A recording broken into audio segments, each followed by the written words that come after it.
Hello and welcome to Giant Mess, a sloppy sports and entertainment talk show about movies, comedy, TV, the New York Giants, New York Mets, and a whole lot more. It's hosted by a giant mess. That's me, Neal Lynch, the Real Cinch.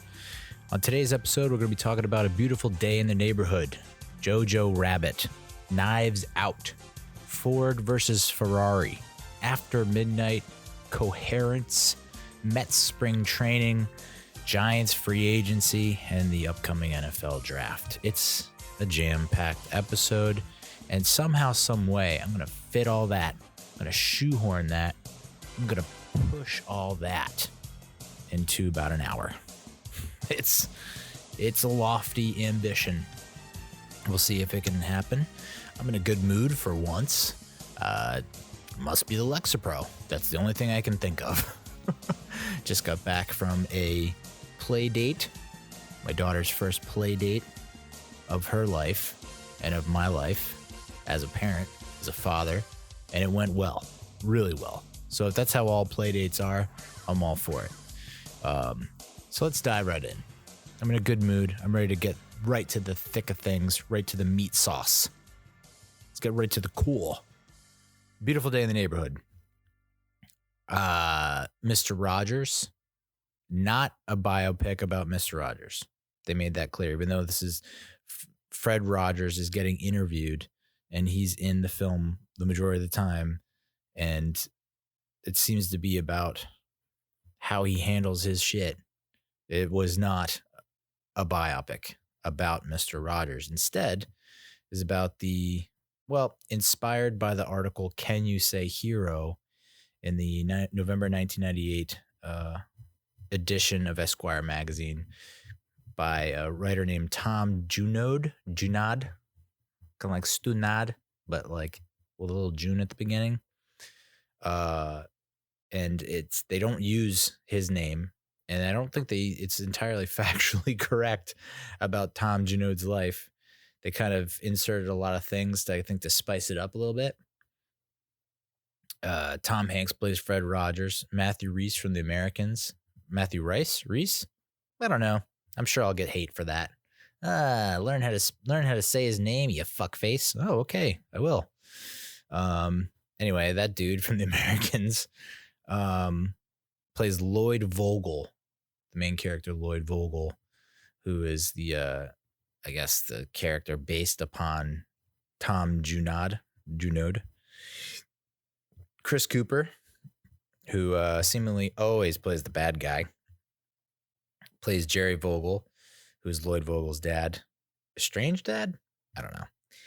Susan Kelechi Watson as Andrea Vogel. Marianne Plunkett as Joanne Rogers. Enrico Colatone as Bill Eisler. Wendy McKenna as Dorothy. Critics' consensus. Did I even not? Jesus. It's directed by Mariel Heller, who also directed Can You Ever Forgive Me with Melissa McCarthy. Movie I can't bring myself to watch. Not sorry. I guess she also directed a couple episodes of Casual, which I think is a show on Hulu, and then Transparent, which is a show on Amazon Prime. And also The Diary of the Teenage Girl, which probably not great for my demo. My demo is not interested, but I've seen it and I've been tempted to see it.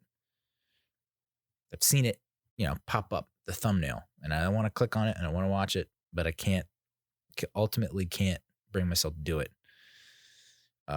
Written by Mika Fitzserman Blue, who also wrote Maleficent, Mistress of Evil, and episode of Transparent, and Noah Harpster, who I guess just doesn't have credits. Cool, Neil. Good thing you wrote that down. The critics' consensus from Rotten Tomatoes.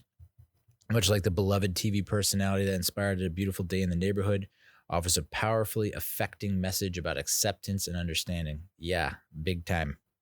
95% of critics gave it a favorable review with an average rating of around 8 out of 10. 92% of the audience gave it a favorable review with an average score of 4.53 out of 5. I'd say, give it a 4 out of 5. Why not? It opened at number 3 opened around Thanksgiving at number 3, fell out of the top 10 Christmas week. Pulled in, and this is what really gets me, and that's probably why it took so long for this movie to actually come to fruition, is that he's very well known. Mr. Rogers is very well known in the States, domestically, but in terms of like internationally, I don't think anyone really knows who this guy is, which is sad because he seems like there's no reason why he, let's translate this dude. Let's get some translations up on this piece and broadcast him worldwide, because I think he would help.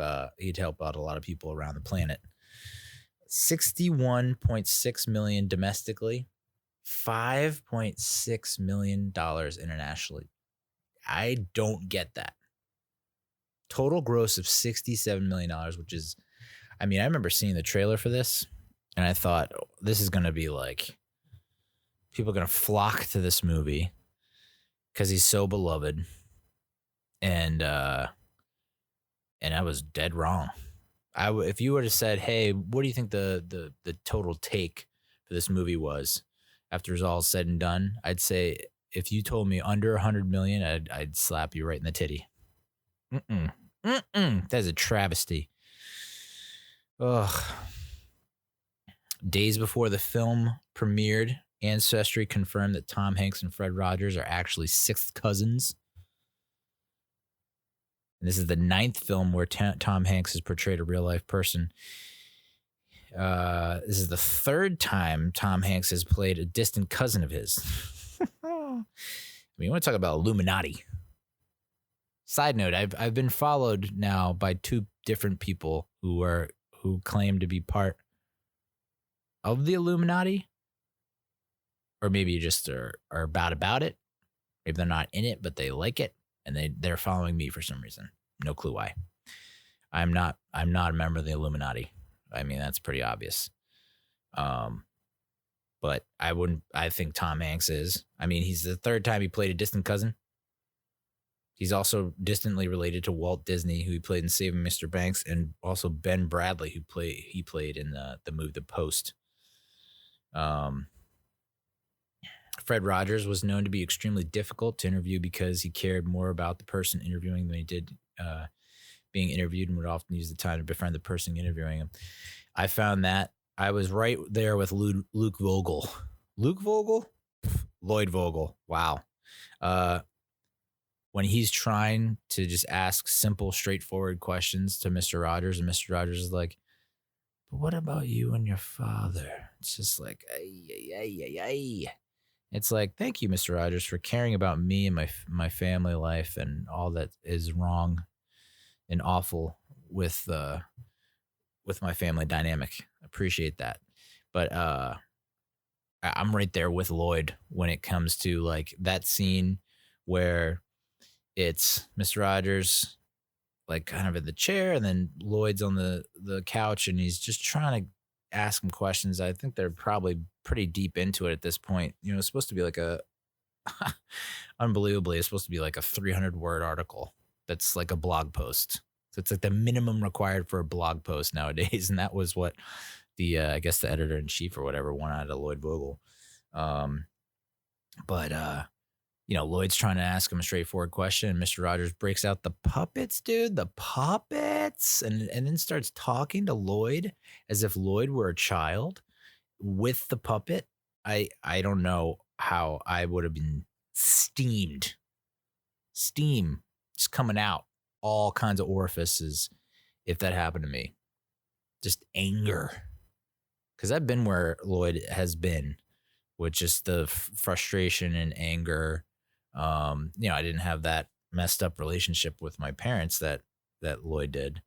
And apparently Tom Junod, the actual writer, didn't. He said, no, my sister is not married, didn't have a wedding. I didn't punch my father in the face. I didn't get punched in the face at my sister's wedding. It's just like all the little tricks of the trade that screenwriters throw in there to get you more emotionally invested, which I'm gonna hate on them for that. Can you imagine this movie with it if it weren't for that father-son relationship And it's just an interview with Fred Rogers and him being all calm and sedate. And the more calm that he gets, the more angry I get. That would have been, I don't know if that would have done any better, but Tom Hanks is brilliant as Mr. Rogers, that's for sure. But yeah, that one scene where he breaks out the puppet, I don't know if I would have had the patience on that one. And then, Lloyd going in on Tom Hanks, going in on Fred Rogers, Tom Hanks as Fred Rogers, saying like, well, how are your sons? I heard that they didn't handle it so well. And you could see that that gets under Fred Rogers' skin a little bit. And it's also nice to hear from the wife. I wish they would have had a little more with Mrs. Rogers, Fred Rogers' wife, because it seems like she knew him best out of anyone and could really give us the full picture of who Mr. Rogers was.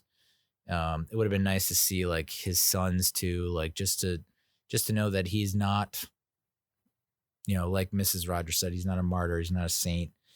He's just he's a normal human being like any of us, but he tries really hard, which is saying more than 99% of the population. But yeah, his sons, and you could see that because Tom Hanks too, if you look at Tom Hanks, he's got Colin Hanks, who's kind of like just, has that same kind of, oh, gee golly, wholesome, likable aesthetic, I guess, persona. And then you have Chet Hanks, who's like a rapper who I guess now is, he talks like he's Jamaican. So, I always found that interesting. Like we always look at Tom Hanks as like America's dad is kind of the moniker some people have put on Tom Hanks. And it's like, just like Mr. Rogers is probably not, the perfect father that everyone wants. Well, guess what? His two sons had some issues with him. I'm sure Chet Hanks has maybe not seen eye to eye with his dad, or maybe his dad is not entirely on board with what's going on with Chet Hanks. Nobody's perfect. So I thought that was interesting. For some reason, my mind went there when Lloyd asks Mr. Rogers about his sons. And I was like, it's almost like you're seeing Tom Hanks take that personally, as if the guy's asking Tom Hanks about his two sons. So, I mean, they couldn't have cast the role any better than they did. How about Lloyd's brother-in-law asking Mr. Rogers about what rifle he used was based on an internet urban legend that Rogers fought in the Vietnam War? I definitely remember hearing that. But I mean, can you just close your eyes and just Calgon take me away to Nam, where Mr. Rogers is just like in the jungle, like, hacking away at plant life with a machete, and he's like, stalking up on people and slicing, ripping throats like MacGruber. No, it's just, but I mean there's an idea, and if anyone wants to run with that, go ahead. Like a Mr. Rogers version of MacGruber or Rambo, where it's like he has seen such hell and mayhem and nightmarish scenarios in war that he just does a complete 180 and is now a children's entertainer who's all sunshine and rainbows. But I guess that's the point, though, that Mr. Rogers is that he wasn't afraid to really get on a kid's level and say, it's okay to be sad. It's okay to be angry, but let's find out why you're sad and why you're angry and talk through it, as opposed to acting out and lashing out, which, more adults should do that. And we don't. It's so weird how like we go through, as kids, we're kind of like, we try to, we had that kind of guidance, whether it be Sesame Street or Mr. Rogers. And then we get older and it just kind of like goes all out the window. We're just like, fuck that, fuck you. The whole nine.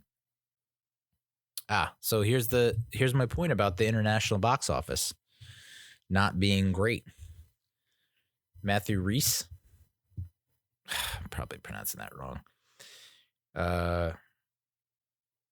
He was born and raised in the United Kingdom, and he's never heard of Fred Rogers or Mr. Rogers' Neighborhood before reading the script, which is bananas.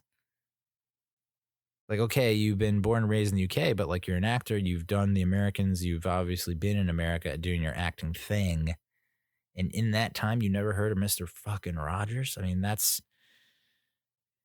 probably what a lot of the studios thought. They're just like, oh yeah, Mr. Rogers, like, he's a worldwide icon. We're going to knock this out of the friggin' park. And then it's like, oh, less than 70 mil. Wow.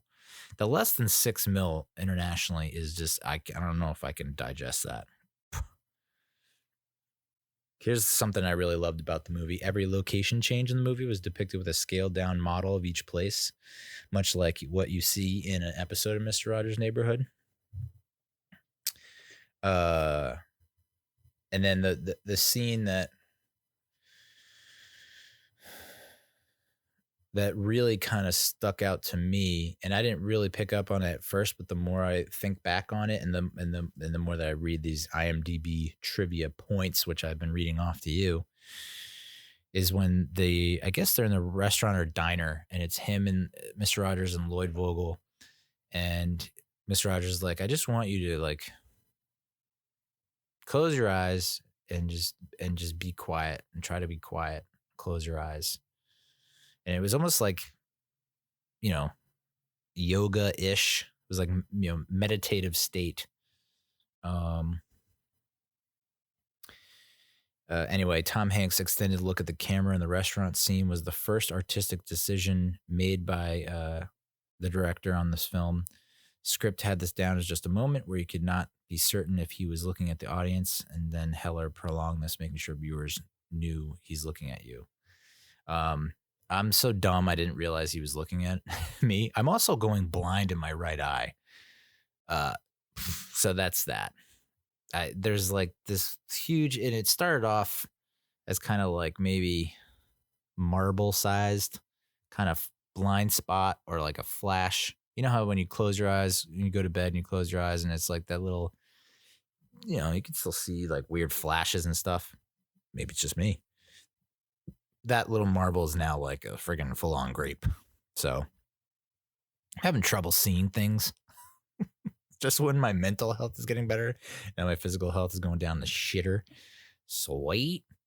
But I didn't even know he was looking at the camera. I thought he was kind of like they had a close-up of him and he's kind of like, his eyes kind of closed. And I just thought, oh, he's looking past the camera to someone like in the back of the restaurant. But yeah, good wholesome film. I appreciated it. I got a lot out of it. It's kind of sad to say that well, it was also, Mr. Rogers passed in 2003. And this article was November 98. So this probably was taking place over the course of 98, maybe 90. I don't know if it went back as far as 97, but definitely 98. So this would have been like my senior year in high school going into my freshman year in college. But they had a bunch of shots of those scaled models where like the Twin Towers were in the shot. For some reason, I thought that was like a foreshadowing of, are we going to see how Mr. Rogers like responded and replied to 9/11? Like, is that really going to happen? But no, it did not happen.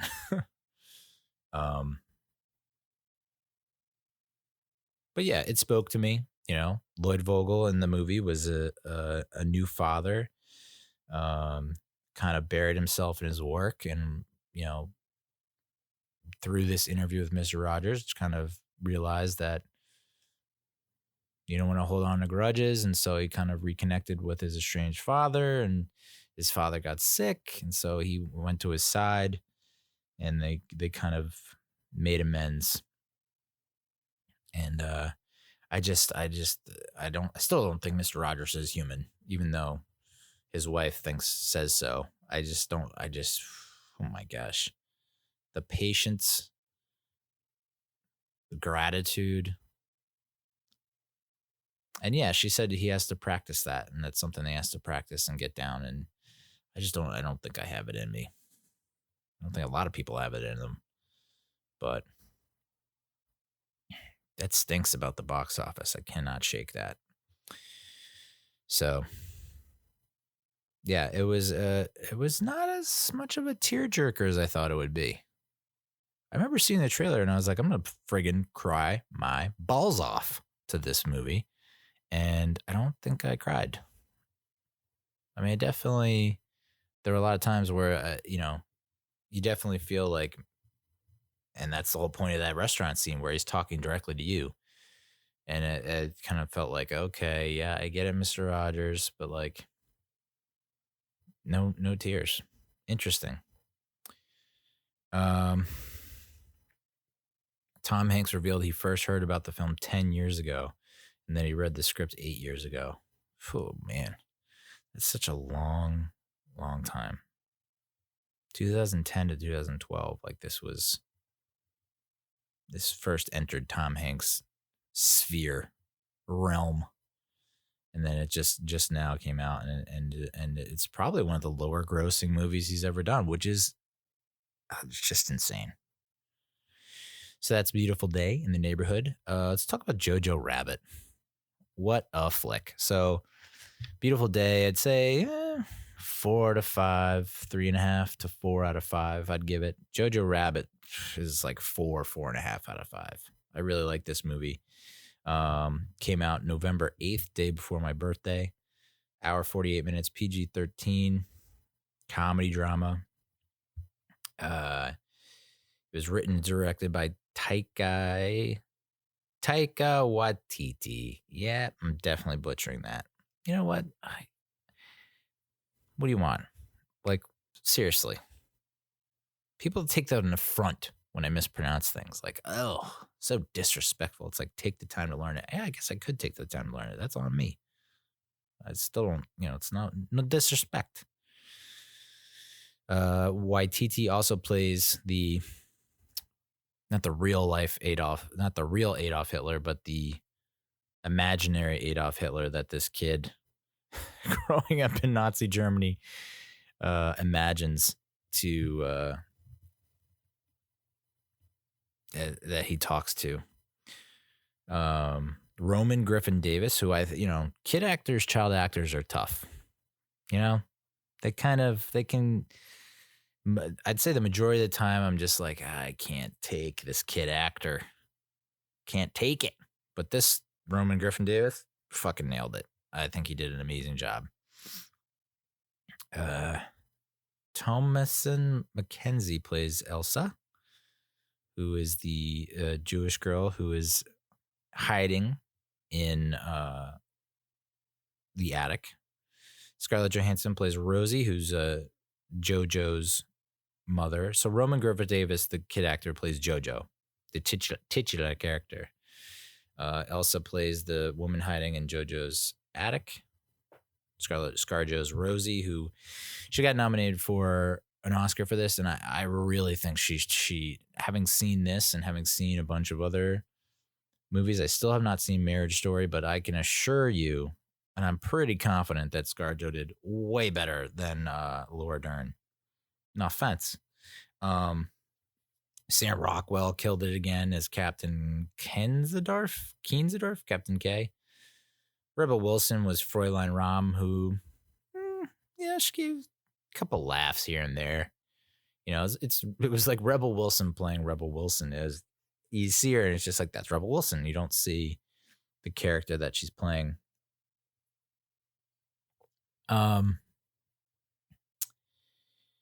Stephen Merchant played one of the Gestapo. His scene was pretty memorable. And I think that's pretty much it for people that you would know. But Taika Waititi I think he wrote and directed What We Do in the Shadows, which was a pretty good vampire comedy. The In-Betweeners, which I think was a British TV show, maybe, or New Zealand, Australian TV show. It's supposed to be pretty funny. I've never checked out. He also did a few episodes of Flight of the Conchords, which makes sense. I remember seeing Hunt for the Wilder People. I think that's the one that really put Waititi on everyone's radar, kind of his breakthrough movie or film, I think. Even though What We Do in the Shadows, that was pretty good as well. And of course, he directed Thor Ragnarok, which is the best of the Thor movies, and is going to do the upcoming Thor Love and Thunder, which I'm very much looking forward to. JoJo Rabbit pulled in 32.8 mil domestically, 53.2 internationally for a worldwide take of 86 mil. And it didn't hit 1,000 theaters in release until like mid to late January. So that's pretty impressive. It like never really got into the top 10, but it just hangs around, stuck around, kind of in that 10 to 20 range, but for weeks and weeks and weeks on end. The critics' consensus from Rotten Tomatoes: JoJo Rabbit's blend of irreverent humor and serious ideas definitely won't be to everyone's taste, but either way, the anti-hate satire is audacious to a fault. 80% of critics gave it a favorable review, with a 7.52 out of 10 rating. 95% of the audience gave it a favorable review with 4.6 out of 5 as the average rating. Yeah, I'm right there with the audience. I'm not sure what the critics are hating on. I mean, from the opening scene, that opening scene, I didn't know what I was getting into with this movie. I was like, I don't know how I feel about this movie. I kept seeing promos and trailers, and I was just like, how do people feel about this? It feels like it's so inappropriate and so offensive to just have such a small kid with his imaginary friend is Hitler, and like, I don't know how I'm supposed to feel about this. Like, am I going to be able to laugh? We're in such a sensitive time now, all that shit. And no, it was perfect in almost every way, the way they handled it.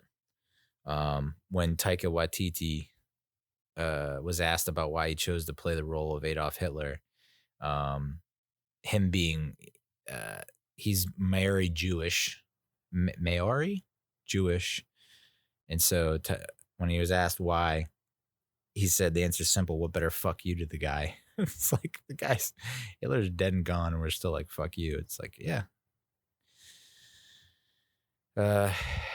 Film is based on a novel called Caging Skies, which Waititi's mom turned him on to. And he said that imaginary Hitler is not in the book. He did such an amazing job as Hitler. I mean, him like constantly offering JoJo the cigarettes, even though in real life Waititi is like disgusted and grossed out by cigarettes. The fact that that was that running gag always got me, like him offering up the ciggies to the 10-year-old. Eventually the kid's like, I'm 10, what are you doing? I love that. The scene with the Gestapo, which I mentioned, was Stephen Merchant, comes to JoJo's house. Heil Hitler is said 31 times in 1 minute. I mean, but it's what he wanted, something funny, but that's apparently it. I mean, that is how ridiculous the Nazi protocols were, that you, every time that's said, you have to say it back. You can't just do one big group one. You got to do it to each person. Insane. At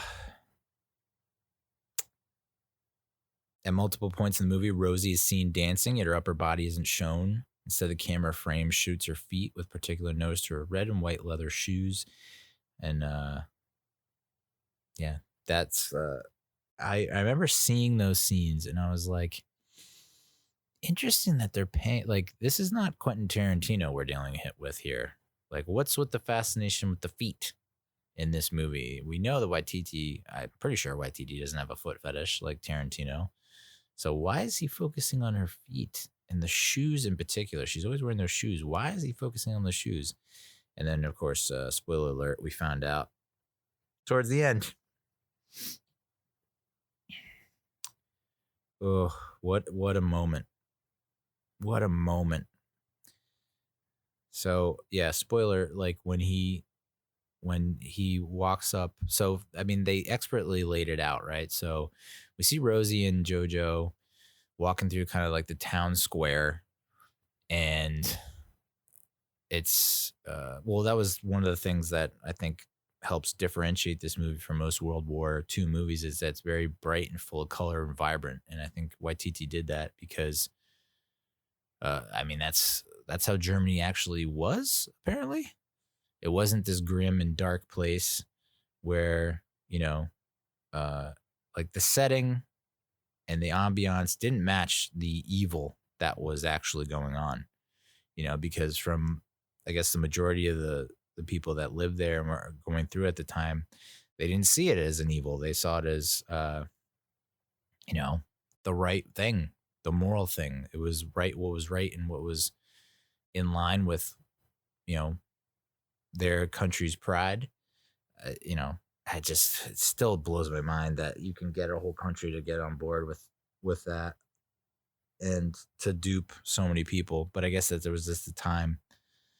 But anyway, so there's this kind of colorful and bright, cheery almost disposition with the clothing and the coloring and the people, and there wasn't this prevailing like thought of like we're taking over the world and we're mass murdering a whole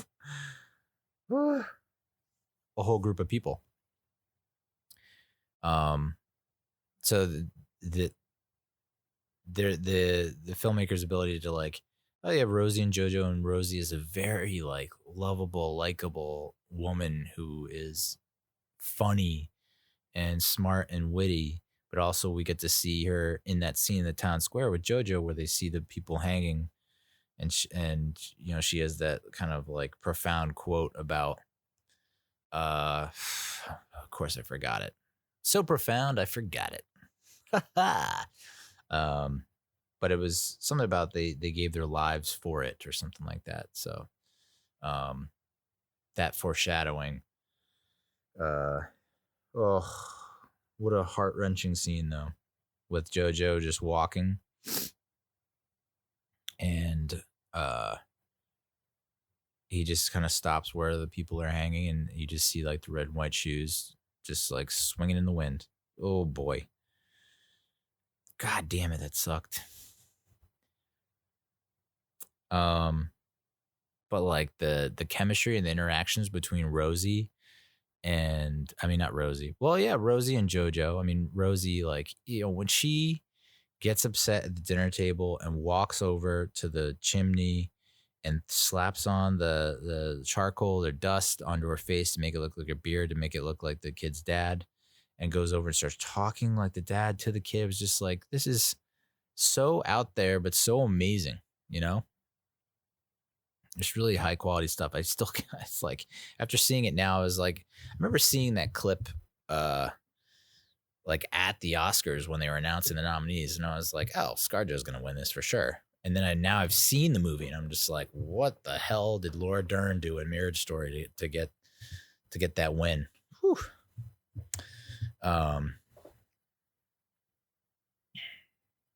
But awards, they're only mean so much. If people who have seen your work know and appreciate what you do, ScarJo, if you're listening.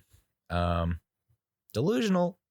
So, but what was I saying about, JoJo and Elsa, the interaction and chemistry there. The fact that, I think most dramas have gone down that road of like the kid, getting serious and the girl giving serious responses, but instead she like leaned into and played into all the stereotypes that about Jews that the Germans and the Nazis had. I just thought that was so clever and so, original. But you want to talk about heart-wrenching. So, of course, him discovering his mom was the worst, but the moment where it looks like, yeah, pretty much the Nazi forces have lost and the Americans and the Russians, I guess, are advancing and have occupied the town where they are. And he goes up to like where else is hiding, and she's like, who won? And he has that moment where he's trying to think, like, if I say that the Americans won or that the Allied forces have won and the Nazi Third Reich has lost, I'm losing this girl that I've fallen for and that I've fallen in love with. And I don't want to lose her because I know if she is free, like she's want to get it as far away from here as possible. She wants nothing to do with me or my kind. And so him saying, oh, the Germans won. Yeah, we won. Yeah, it was rough, but it all worked out, I guess. I don't know. Where's the dad? That was another thing. I was like, so I guess, did the dad die?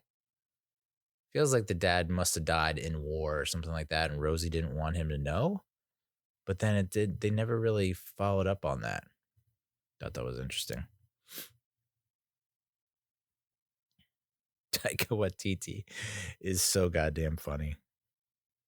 I'd imagine, I mean, he plays like the, in Thor Ragnarok, he plays like the rock monster type thing, the big rock monster too, with the high kind of pitched voice, who I guess made another cameo in Endgame, I think, where it's like Fat Thor, when Thor's all down and out and like put on a lot of weight and is just playing video games and like drinking all the time.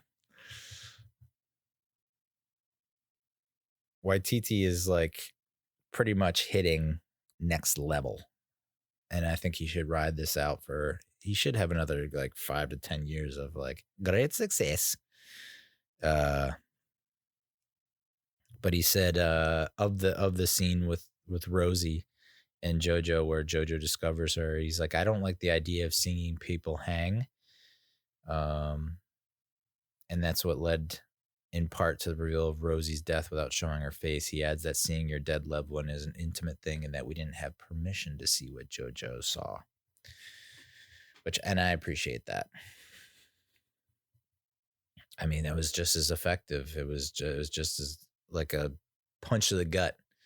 It was like, no, like, cause you kind of, and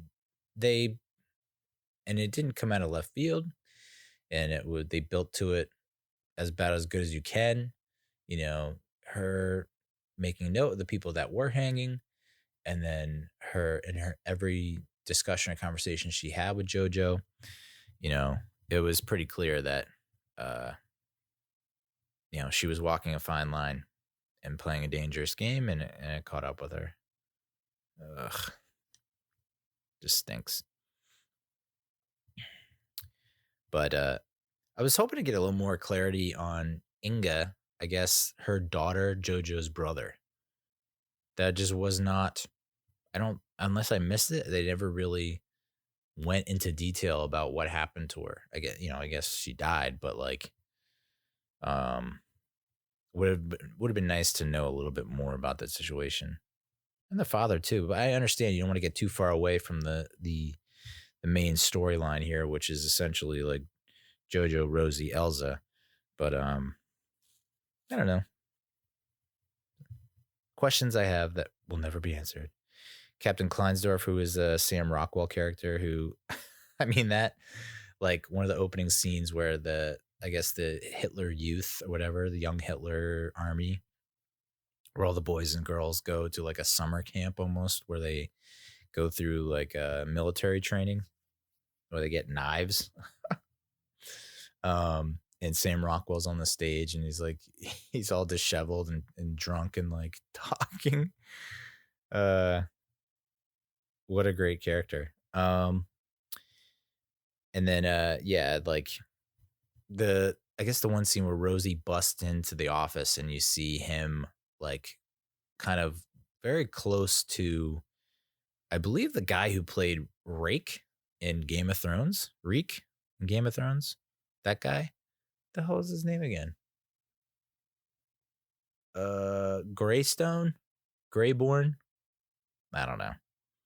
But you could tell they had a thing going on. Right at that moment, we're like, whoa, okay. Anyway, it's implied throughout the film that his character's gay. And then people are saying that explains why he vouches for Elsa in the Gestapo scene. Jewish and homosexual people were both targeted by the Nazis in the Holocaust, so he was in a similar situation to her and likely saw it as a duty to protect a fellow discriminated person. Which, can you imagine being in his boots, where you're fighting for the Nazis, and the Nazis hate you, but they don't know that you're gay? What a life. And that's your life. Yeah, so that's JoJo Rabbit. Highly recommend. You can see why Waititi won screenplay for best adapted screenplay. Won Oscar for that. Apparently he wrote it in like 2011. And I think it was just a case of just like how do I get, like, who do I need to convince, and how do I get this on in a theater or like made?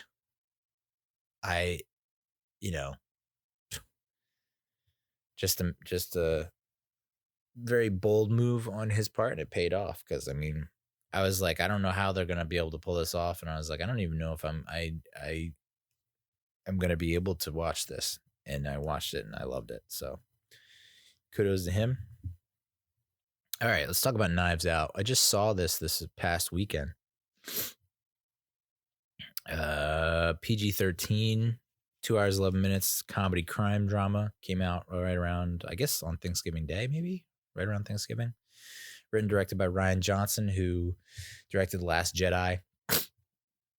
Also, a few episodes of Breaking Bad, and one of my favorite sci-fi movies of all time, Looper, with Bruce Willis and JGL, which I feel like I mentioned Looper once an episode. It's like if this were a popular show and I actually had fans and followers, like a fan or follower would put together like a compilation of me saying Looper. Ugh.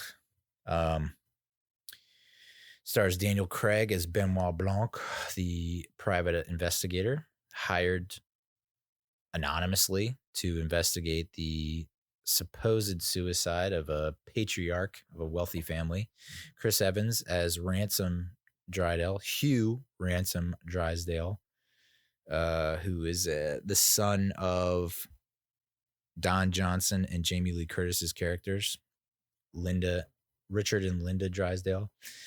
Michael Shannon, one of my all-time favorite actors. He plays Walt Thromby, who is,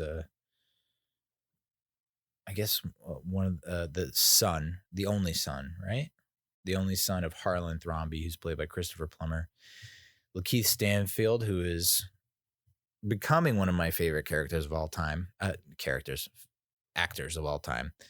Kind of an interesting casting choice here. And I there was definitely a moment where I was like, wait, what's going on here? Like, it feels like that one of the opening montage of scenes where like Lakeith Stanfield's character, who's like one of the police detectives, is questioning all the family members. And then you had just like Daniel Craig in the background laying in the cut. And it was like, why can't these characters just be like, why is there the need for Lakeith Stanfield and Daniel Craig? It feels like you could just have one or the other. But after watching the movie, yeah, I mean, I get why that character was necessary, because it was like, okay, you have pretty much the police detective who is just like, this is open and shut. Like, let's just get through this. We know it's pretty straightforward. Like, whatever. And then you have Benoit Blanc, who's willing to kind of go the extra mile and peel back the onion. Toni Collette is Joni Thromby. Catherine Langford from 13 Reasons. Oh, whatever that stupid show was on Netflix. 13 Reasons Why, something like that. As Meg Thrombey. And then Ana de Armas as Marta Cabrera, who did a exceptional job. Really amazing job. She's from, and my wife pointed out, she's like, she looks familiar. And then it started to click, and I was like, oh, and then she actually looked it up. She was in War Dogs. I think she was Miles Teller's character's girl in War Dogs, and then was also in Blade Runner 2049 as like that hologram that the Goss god Ryan Gosling falls for. And I feel like this movie, she was in she was in like full force. It was just like, The critics' consensus from Rotten Tomatoes is that Knives Out sharpens old murder mystery tropes with a keenly assembled supreme suspense outing that makes brilliant use of writer-director Rian Johnson's stellar ensemble. I mean, yeah. I remember, when I did my review of Ready or Not, I was like, this feels a lot like Knives Out. I feel like both of these were inspired by Clue, from the mid-'80s, 1985, I think it was. Ironically enough, Toni Collette was in Clue. I believe she was the housemaid, who I definitely, even as a kid, I was like, she is attractive. So take that for what it's worth. 97% of critics gave it a favorable review with an 8.31 out of 10 rating, average rating, and 92% of the audience gave it a favorable review with 4.44 out of 5 rating. Did almost 165 mil domestically, 143 mil internationally for a worldwide take of around 308 million on a budget of 40. Opened at number 4, didn't leave the top 10 until February. That's what we call legs. Yeah, I will say this. So I don't do non-spoiler reviews. I mean, the non-spoiler review is like amazing cast, awesomely directed, beautifully written, beautiful performances, just from start to finish. I will say though,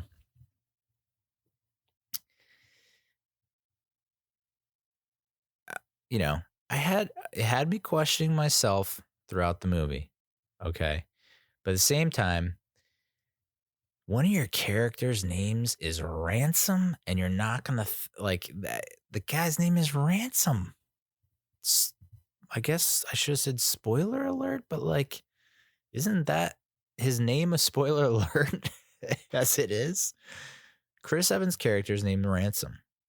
And it's like, even when he's trying to help her out, you're thinking to yourself, yeah, but your name is Ransom. So it's like, I guess for the better part of half of the movie, I'm just like, okay, well, he's obviously doing something wrong here. I mean, you can't just name the kid Ransom. I thought, and far be it from me, I don't know. I guess I am criticizing it a little bit. I love the movie. Okay. Don't get me wrong. I love the movie. It was a great movie. I think what would have really put this over the top for me is if we find out that Ransom is not guilty and it was actually Marta who pulled this off and was the evil genius behind all this. I thought that would have been how you put it over the top for me personally, but I know for most people they would have been like, oh, fuck that, and hated it. So they probably made the right decision. But for me, it was like, oh, so yeah, Ransom did all this. Somehow Ransom's involved, and he made all this happen. So even though I kind of knew what was going on, it was still enjoyable to watch and unfold. And then they got Knives Out too. is already got the green light, so that's good to hear. I'm not quite sure how they're going to go about it. I mean, I was talking to a friend today at the play date, and he was like, "Yeah, this makes a lot of sense. I feel like they could do this. They could pump out like 10 of these, and people will watch it every time." The question is like, okay, I guess you don't. I guess you keep Daniel Craig because he'll be like the main common thread between the movies, but you focus on him investigating all kinds of different things. But I mean, every character is fleshed out, and several characters refer to a fictional Hallmark movie starring Danica McKellar titled "Deadly by Surprise," and though McKellar was not asked if her name could be used, she was delighted that it was included, and she shared her love for this film on Instagram. Later sent Rian Johnson a knife with the words "Deadly by Surprise" engraved on it. So I feel like Knives Out 2, you gotta have Danica McKellar in it as Danica McKellar. I feel like that's a no-brainer layup, slam dunk. Both the title Knives Out and the working title Morning Bell are tracks from the album Amnesiac from Radiohead, which came out in 2001, which I have on compact disc. That was a good CD for like if you are not the driver on a road trip and you could just put on some headphones for a road trip and just fucking conk out. Because that album was like it was discordant at times, whereas like these sounds should not be together, but then at the same time is also hypnotic, and I feel like it could definitely send you into a trance. Marta's condition of not being able to lie without throwing up is not a documented disorder. Yeah, okay. I would have believed you if you said it was a documented disorder. For the record, I would have been like, okay, yeah, that makes sense. Stranger things have happened. But I thought somehow like Ransom felt too on the nose for me. I was like, there's got to be some other layer here that I'm not seeing where it's like, all signs are pointing to Ransom as being the bad dude. And then like Marta has somehow been able to fake this condition where she throws up when she's lying to get people to think that she's telling the truth when she doesn't throw up. And so maybe she's using that to her advantage and she is actually lying. She's able to like somehow vomit on command to make people think she is lying when she's telling the truth. I don't know. I thought there was going to be a little dipsy-doo dunkaroo twist at the end. Been watching too much M. Night Shyamalan.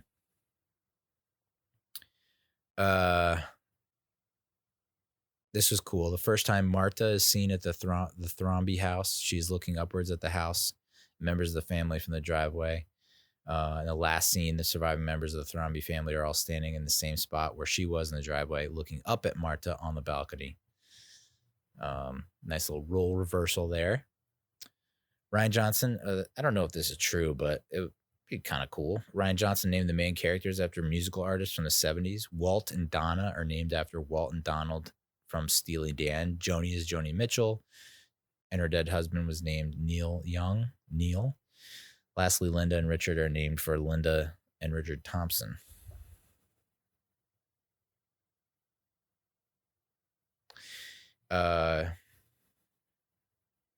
So these are a couple big ass paragraphs from IMDb trivia, but it's worth noting. Harlan Thrombey asked Marta how she always beats him at Go, and she responds, "You're playing to win, I'm playing to make a pretty pattern." This nicely foreshadows Marta's arc. While the Thrombey family members try to lie, cheat, and manipulate their way into inheriting Harlan's estate, Marta is the only person who repeatedly attempts to do the right thing, even at her own expense. She ends up inheriting everything, thus she wins. They call it Go, but even though there are only a few shots of the game in progress, there are enough to identify they're actually playing Gomoku, blah, blah, blah, blah. So, yeah.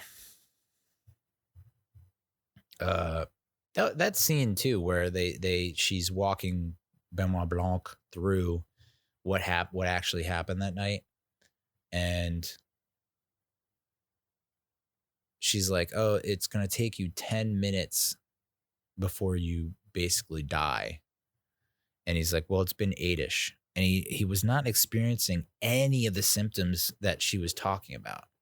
And at that point, I was like, oh, well, he obviously didn't get the opiates or the 100 milligrams of the opiates that would kill him like within 10 minutes, because it's been over 8, and he's still got his wits about him, and he's still like formulating a plan.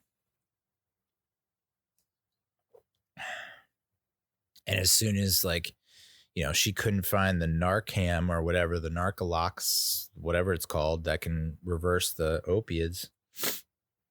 I was like, okay, something is afoot, as they say later on in the movie. Speaking of, at one point, a baseball on Harlan's desk is picked up and thrown out the window of the office. That's when Don Johnson's character figures out that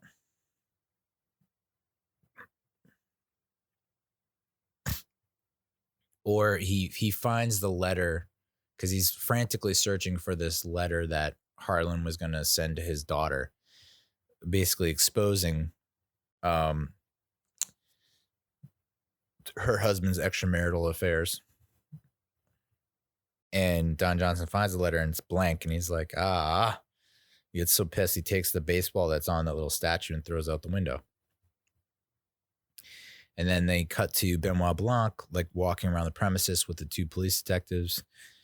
And he says the game is afoot, which is a reference to Sherlock Holmes, meaning the search continues. And then the baseball. I mean, this is what I aspire to with screenwriting, is the little things, like throwing a baseball out a window from one character. Benoit Blanc then comes, finds the baseball, and that baseball is then handed off, and we follow that baseball from character to character. And the baseball, so this says the baseball represents the game being in play. And when the mystery is finally solved, the ball goes back onto the desk, symbolizing the end of the game search. Shit like that, man. I love it. And that's what I hope to do with my screenwriting, which I'll never. Yeah. Man, that's also like, I think of stuff like that and I'm like, I have to include that in my screenplay. But it's like every movie I see, I pick up something that I want to input in my screenplay. And by the time I get done with the screenplay, it's going to be so much shit in it. People are going to be like, yo, dude, this is like way too nuts. Like, our top scholars and scientists will look at this 100 years from now and they won't be able to figure it out. It's like a Rubik's Cube on top of a Rubik's Cube, inside of a Rubik's Cube. Yeah. Just write a dumb action movie. Get that out of your system and then work from there, instead of just trying to do like this layered cross genre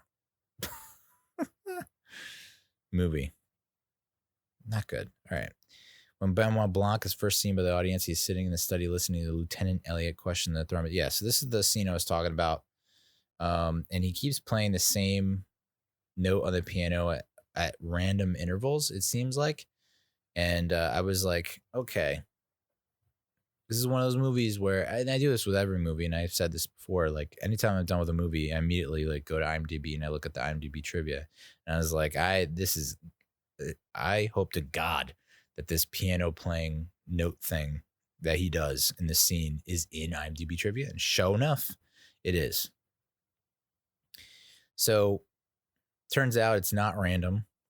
And whenever Daniel Craig hits the piano key, Lieutenant Elliot always asks the same question: what time do you arrive at the house? So the piano key was a signal to Elliot to ask the question.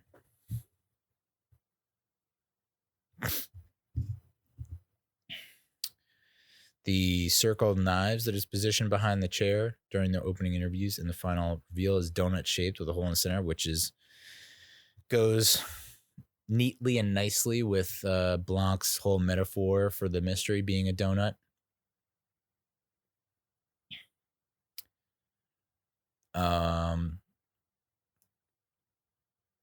And then, of course, towards the end of the movie, Linda Drysdale reads the letter written by her father, and she knows that it's invisible ink, so she does like holds a flame to it, and the ink shows up. And this is a callback to her initial interrogation where she says to the police, "We had our own secret way of communicating." I mean, just like everything falls in line. The fact that Harlan said that Ransom is so spoiled, takes life for granted, something to that effect, that he wouldn't know a prop knife from a real knife. And of course, when he goes to lunge at Marta, he grabs a knife from that huge knives type ornamental display, grabs one of the knives and goes to stab her. And of course, it's a prop knife. Oh, man. So good. So good. So good.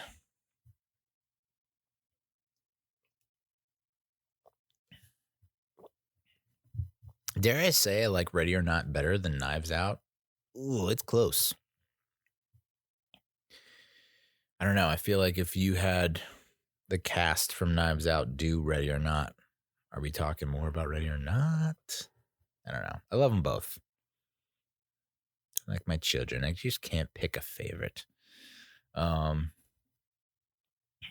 Yeah, but I thoroughly enjoy this movie. Very good. Very good. Very nice. Very interested to see what they're going to do with the sequel.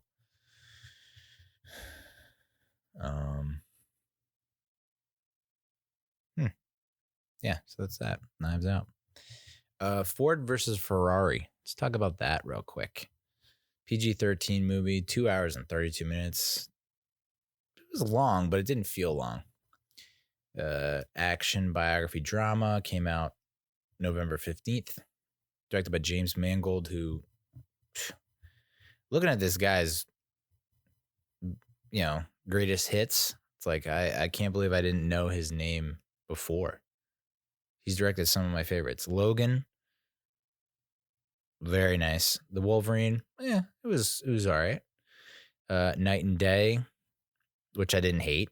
Tom Cruise and Cameron Diaz. 3:10 to Yuma, good old Western with Christian Bale. Walk the Line, Identity, Girl Interrupted, and Copland. Copland has one of my favorite all-time lines where Robert De Niro has a face full of sandwich, and he's talking to Sly Stallone, and he yells, "You blew it. You blew it." Oh, I remember, I've said this before, but I remember sitting in that theater when that final scene happens and Sly Stallone is stumbling around and his hearing's gone, and there's just that high piercing whistle or whatever. Copland, I'm surprised Copland, I got to rewatch it because I feel like people don't talk about it enough, but maybe it's the cast kind of outshines everything else, just because of the cast. I think it should have more of a legacy. I don't know, dude. It's so Ford versus Ferrari, getting back on track, pun intended. It's co-written by Jez Butterworth, great name, who wrote Spectre, Black Mass, and Edge of Tomorrow, otherwise known as Live, Die, Repeat, which apparently he's also working on, or he worked on an earlier version of the sequel of Edge of Tomorrow called Live, Die, Repeat, and Repeat, which is such a great title, considering Live, Die, Repeat is what the first movie should have been called, not Edge of Tomorrow. So it'd be interesting how they are going to market that. Like, do they just change the title on everything Edge of Tomorrow, wherever Edge of Tomorrow is? Because people, I know, Live, Die, Repeat is kind of like the tagline that was on Edge of Tomorrow. But I don't know that a lot of people knew that. Anyway. It was also co-written by John Henry Butterworth, who helped to co-write Edge of Tomorrow, and also co-written by Jason Keller, who did Machine Gun Preacher and Escape Plan, 2 movies I have not seen, but I am making a note. Neil, see those movies. Because I appreciate a good action movie. I appreciate dumb action movies. Sometimes you just want to, I don't know. I just want to turn off the brain. Stars Matt Damon as Carroll Shelby, Christian Bale as Ken Miles, John Bernthal as Lee Iacocca, Katriana Balfe as Molly Miles, Ken Miles' wife, Josh Lucas as every bad guy ever. He's Leo Beebe, and Noah Jupe as Peter Miles, Ken's son. Josh Lucas is 10 times out of 10 the bad guy. I don't think he's ever been a good guy, and if ever he's a good guy in a movie, he will soon become the bad guy in a twist, which is not a twist because we look at you and we see bad guy.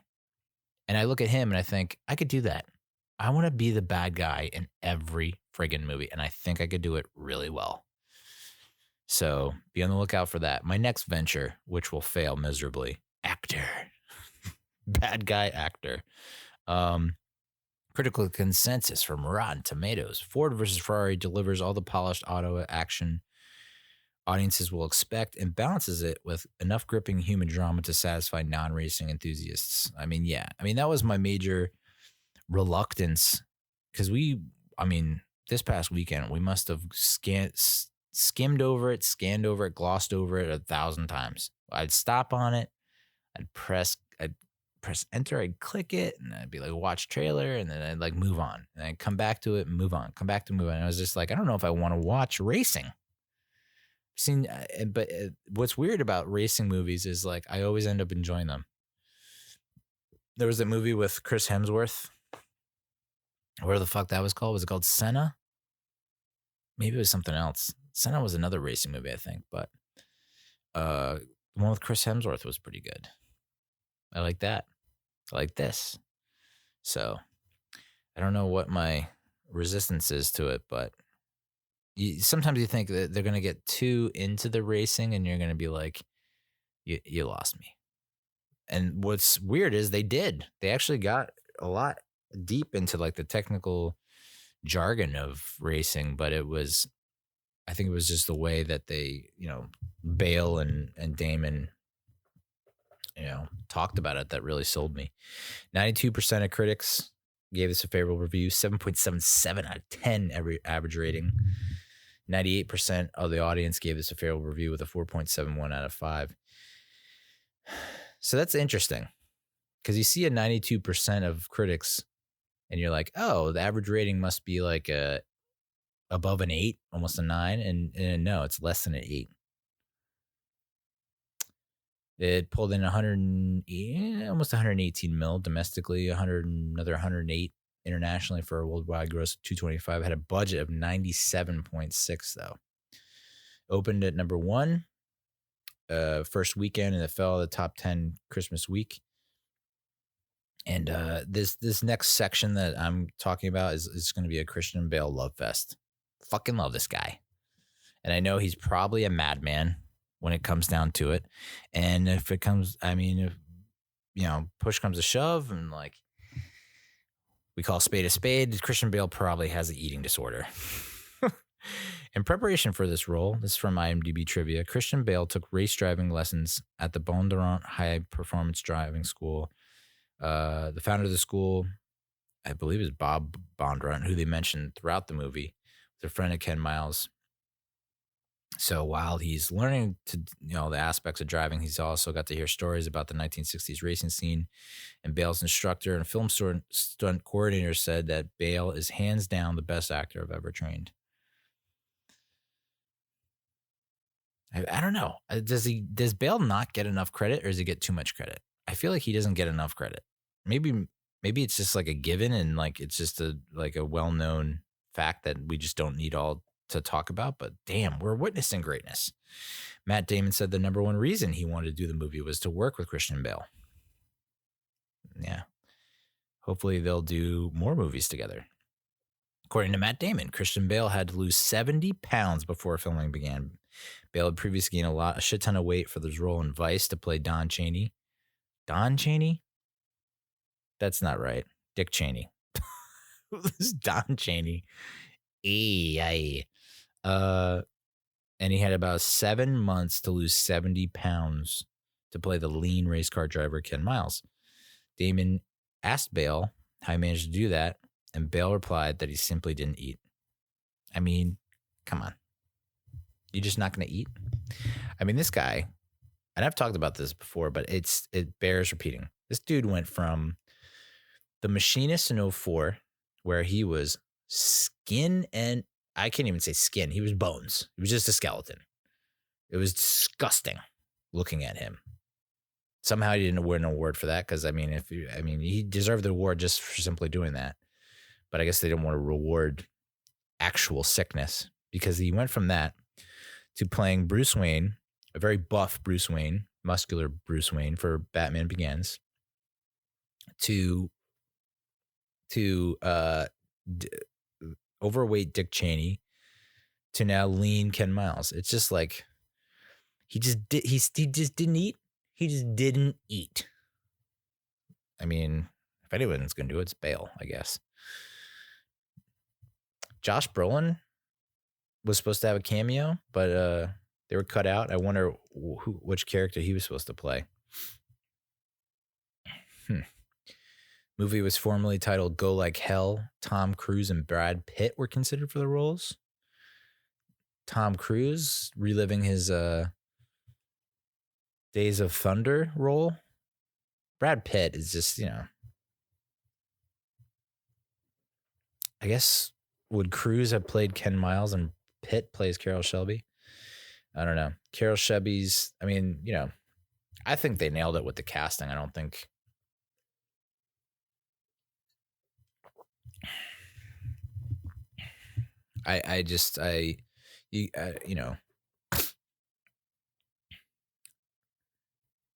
Matt Damon didn't disappoint. I remember going into it and thinking, okay, Southern accent, is he going to be able to pull it off? Is it going to sound corny? Is it going to sound lame? And no, it was subtle enough that he pulled it off. Very interesting curveball that they threw at us, though, because from the get-go, you're thinking this has a very like American Beauty type vibe to it, where it's like, Carroll Shelby's narrating, and I don't know any of the details of either of these lives or these stories. I mean, I remember seeing some YouTube video at some point, like just the title about how Ken Miles did something at Le Mans, and I was like, okay. But I didn't know any of the details of any of these guys. So I'm watching the movie, I'm thinking, okay, Carroll Shelby's got a bad heart, 130 beats per minute resting, he's just chomping down meds. Like, this is basically his life story and how he's gonna, at the end, right at the height of his success, he's gonna collapse from a heart attack or something like that. So you got that going on in your brain. And I'm thinking, okay, so this is the story of his rise and demise and blah, blah. And throughout the movie, every time there was a crash or something like that, like, my wife was just like, is this where Ken Miles dies? Is this where Ken Miles dies? Is this where Ken Miles dies? And, the non-spoiler review, watch it. I mean, literally, you don't have to be into it. It will get you into racing. You don't have to be a racing fan to appreciate this movie. So here's the spoiler review. Even like that first bad crash with Ken Miles, where the practice run, where the brakes give out and he goes up in flames, and I was like, there's no way I'm pretty sure this is not how the story goes. But my wife is just, does the typical, and, is very concerned for this.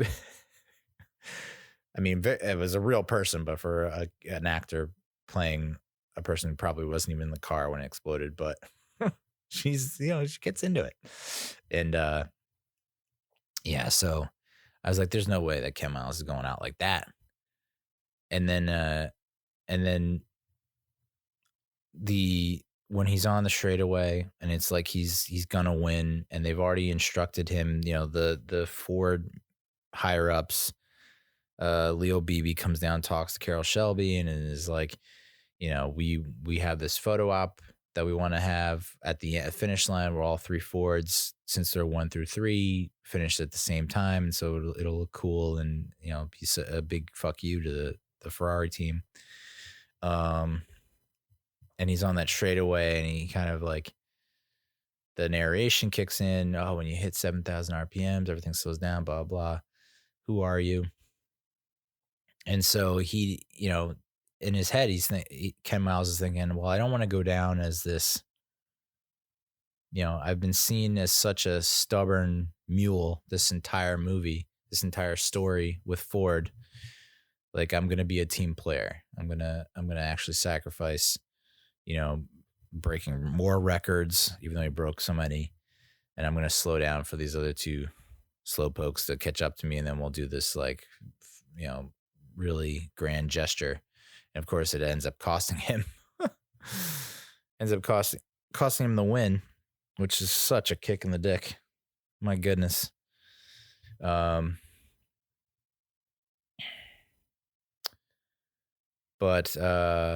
like, just, and also, I do like how they handled it.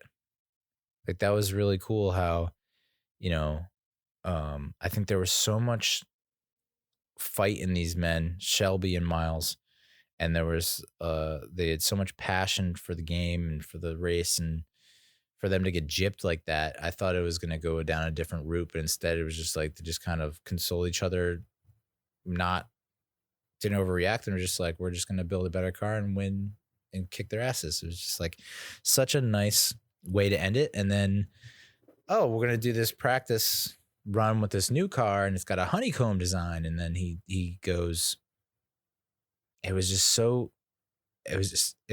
like they pulled like the rug out from underneath us. And I guess anyone who's familiar with the situation knows, what was going to happen. But for someone like me, born in 80, my wife born in 86, so I don't know shit about any of this because we're not racing fans and we don't know either of these men. I mean, I know the name Shelby, but to see like the way that they handled the Ken Miles' fatal accident, where like he's hitting the brakes and like nothing's happening. It just happens so quick. You watch a 2.5 hour movie and there's all these close calls and whatnot, and then all of a sudden it's like in a second or two it's gone. And I guess that's the point. It can all just go away in a second when you're racing at that kind of speed. Interesting that they didn't go more into Carroll Shelby's life. I mean, I probably should have looked this up, but it's like, does he have a family? Was he just too like was he too involved in his craft to have a family? It's very interesting that they wouldn't go into that at all. They went into Ken Miles' family.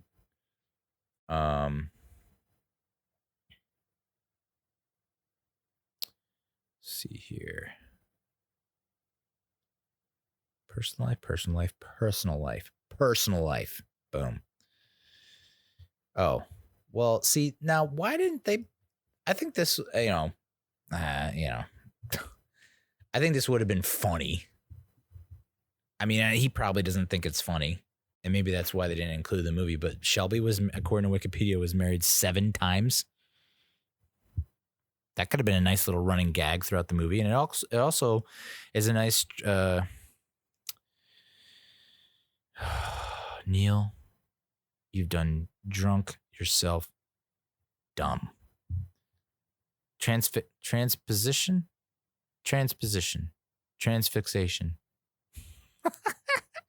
What is it? Transposition. That can't be it. No, that's not it. Transposition? That's not it. What is it? I don't know. The two opposing forces here. So you got Ken Miles, married man, son, and then you have Shelby, who's eternally like getting married, divorced. Why wouldn't they go into that? I guess because it's already at 2.5 hours long, and it's like you stuff any more to this, and people are going to lose their attention. But I mean, 7 times, I mean, so many kids, extramarital affairs, annulled. I mean, Carroll Shelby's life, very interesting. And I feel like they didn't even touch any of that. That's really interesting to me. Huh. Said they focus on Ken Miles, which I get. I mean, it's just interesting. Like, I don't know. Anyway. I mean, this is a fun fact that I like about it, Carroll Shelby, and it gives me a little hope. Everything I watch gives me a little bit of hope. I just filed away in the old bean. Carroll Shelby's 1959 Le Mans victory in an Aston Martin DBR1 was especially sweet for him because Ferrari had rejected him as a factory driver. And you know, that's my goal in life. How do I get revenge on my enemies? 2 more movies I'll talk about really quickly that I highly recommend, that are under the radar, underrated. You are not gonna like. They're not huge, big budget movies. I would consider them to be like indie flicks, but they have a big budget concepts. They're like high concept, big premise, but low budget. First is After Midnight, which was originally called something else. It's an hour and 23 minutes, drama, horror, comedy, sci-fi. Came out, released on streaming services probably in the past week or so. Debuted at the Tribeca Film Festival April 26th. Oh. The synopsis is 10 years into his small town storybook romance with Abby, Hank suddenly wakes up in an empty home with nothing but a cryptic note to explain why she left. Hank's life begins to fall apart. To make matters worse, ever since Abby disappeared, this ferocious monster creature has come out of nowhere and is trying to enter the house. It's from the producers of The Endless, which is another one of those high concept, unique premise films that was low budget but still very entertaining. Critics' consensus from Rotten Tomatoes is part creature feature, part romance. After Midnight somehow manages to combine its disparate ingredients and come up with something special. 86% of critics gave it a favorable review. And I guess I didn't update this, but like I just saw the audience score for this and it's like 44%. So, you know, I'm starting to think I don't know what the fuck I'm talking about. I'm not a good judge of content or quality or anything. It was written, directed by Jeremy Gardner, who also starred as Hank. I mean, there are a bunch of other actors and actresses very talented who do very well in this, but the person that I want to point out is Henry Zabrowski, who plays Wade, Hank's friend. So goddamn funny in this movie, and he's been funny his whole career. If you're an Adult Swim fan like I am, he is one of the characters in Your Pretty Face is Going to Hell. There's also, I think he's also a member of a sketch comedy group called Murder Fist, which if you got some time on your hands, just go on YouTube and Google Murder Fist. You'll thank me later. You don't have to, but you will. But I can probably see maybe why the audience didn't like it. I know I talked it up a lot to my wife, and when my wife came home from San Fran, I was like, if you're looking for something to watch, I don't mind if you want to watch After Midnight. We still have it for 48 hours, so you can still you can still watch it, and I don't mind while you watch it. And she did, and she was just like, nope. And I can see where she's coming from. The film's only 83 minutes. It's not a very long movie, but there is a section of the movie where I guess to her, it felt repetitive, where it's like, I'm just watching the same thing over and over again. Like, where is this movie going? Where is this going? Where is this going? So there is that stretch, but I don't know. I appreciated it. I like it's, feels familiar, but is different. And I mean, I was really impressed with the one scene where it's him and her, Hank and Abby's return, spoiler alert. And they have they have the doors open waiting for the monster to come, and they just have this talk where it starts off kind of slow, and it's like, and then it builds to them really revealing to each other to us, the audience, what was going on. And I just thought even that shot, like, it's one take, and it starts off kind of wide where it's like you see like the porch, and then it just slowly you don't really notice it until like towards the end of that interaction and that scene that the camera has come in very slowly in on them. But the ending, I just love the ending too, because like they're all around the dinner table, and I don't know. I want you to watch it, so I guess fast forward if you don't want to hear what happens. But like, even my wife was like, "So it's gonna happen now. It's gonna happen now. It's gonna happen now." I like how they played on that because they know we're familiar with the tropes, and we're familiar how these kind of movies work, and so they were kind of played on that too. Like, so he said that, so now it's gonna happen, and like, oh no, so now it's gonna happen. So like we're like anticipating until finally they hit you with it, and even then, it still catches you off guard and scares you. So I liked it. I guess for a lot of people, it just didn't hit the right chord. I think Jeremy Gardner as Hank did a pretty good job. I can see why maybe people weren't in on him. I just really like Wade, Henry Zabowski. I thought he was so goddamn funny. The other movie that was little known, under the radar, Coherence, came out 2013. About an hour and a half drama, horror, mystery, sci-fi. Well, I guess it was made in 2013 and released in August 2014. I could give you the names of the actors. I don't think anyone would really know who most of them are.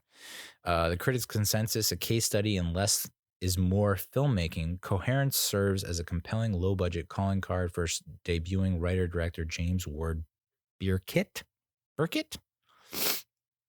80% of critics gave it a favorable review with a 7.27 out of 10 average rating. Audience, 81% of the audience, 81% of the audience gave it a favorable review with a 3.85 out of 5. And this makes me cringe because I feel like this is just a misjustice. Miscarriage of justice? Yeah, maybe that's it. This film brought in $102,000 domestically and $139,000 total. Oh boy. But had a budget of $50,000, so it still made it back. Thank God. Because I feel like this movie deserves more than that. It really does. It was a good movie, and it kept me interested, which, considering, how movies, what movies are making the money at the box office and whatnot, I think, this is a significant achievement. Movie was shot, of course, on a budget of $50,000. Was shot over 5 nights in a single location, where dialogue was most largely improvised. The director used his own house as the setting, and his wife was 8.5 months pregnant and wanted a home birth, so she agreed to let him film there as long as he could do it in 5 days, and he did. Story took a year to write. The woman who plays Lee had the least idea of what movie was being filmed since the rest of the cast had done test footage before, so she hadn't done any test footage. She only knew it was going to be improvised, and about the third day of filming, she realized it wasn't supposed to be a big, broad comedy. Can you imagine being in her shoes? Lee. So Lee was the character with the, I guess, the glasses and the long black hair. She had just finished writing and directing Seeking a Friend for the End of the World before filming, which I think that was Keira Knightley and Michael Scott.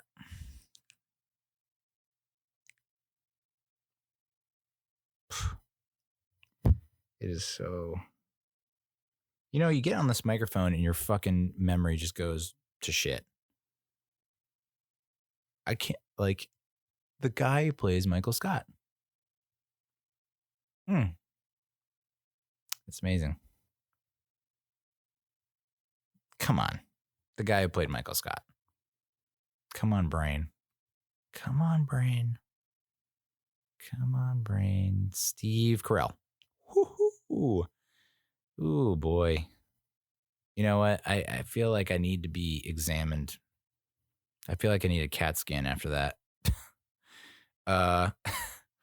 Some scenes were reshot 6 months later, and this the woman who played Lee changed her hair during that time, so they spent $8,000 getting a wig that matched her original hair. This was as much budget as the entire first shoot. Amazing. The woman who plays M figured she was the lead of the film around the time that's shown that she figures out what the numbers mean. And the car that she knocks out her doppelganger in is her real car in real life. I just love it. I love everything about the movie. Some really great moments that I don't want to spoil for you. But I think the moment where she, so the knock on the door, obviously that was big.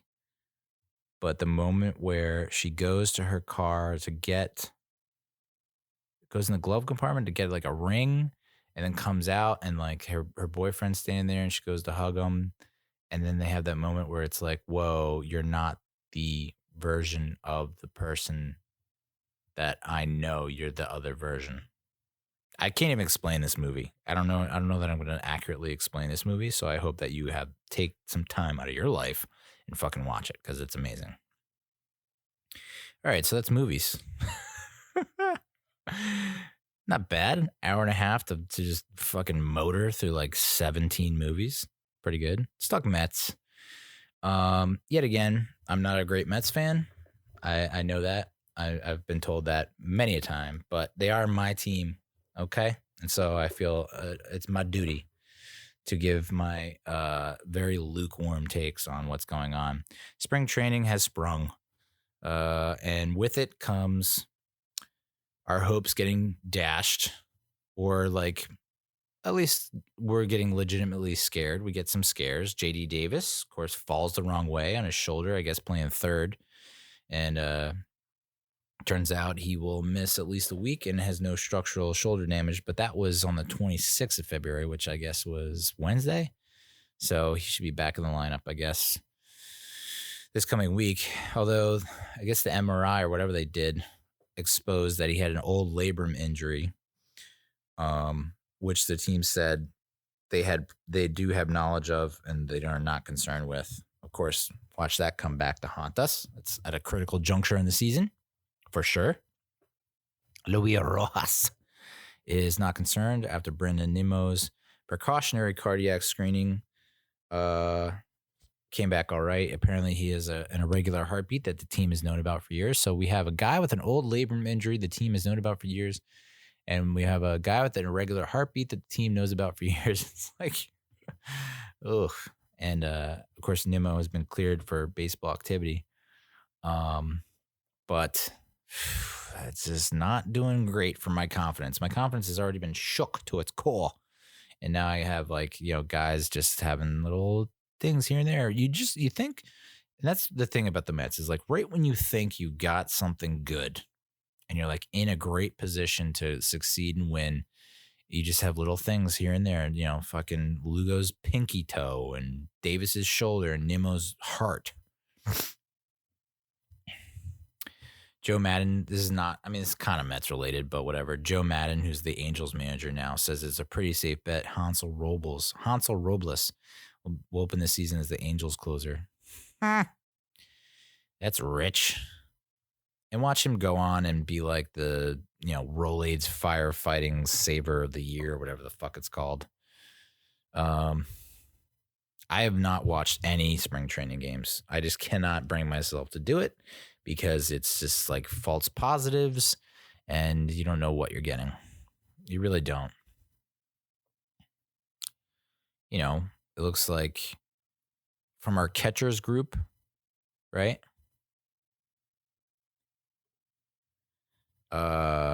Wilson Ramos looks like he's hitting the ball fairly well. 333 batting average. He's got 4 hits and 12 at bats with a run scored, a home run, 3 RBIs, and a strikeout.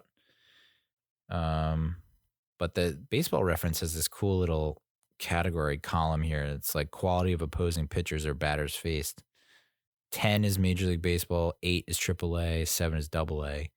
And like most of these numbers fall in the like 6 to 8 range.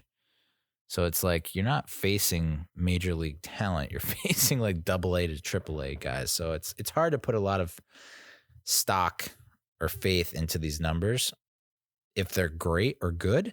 But if they're bad, that's not great. And like Thomas Nido, struggling.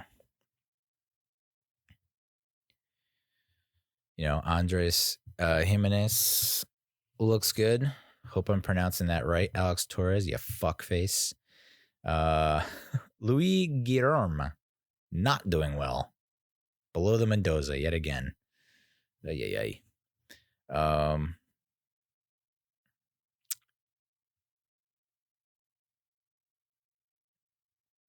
Jeff McNeil's hitting 400,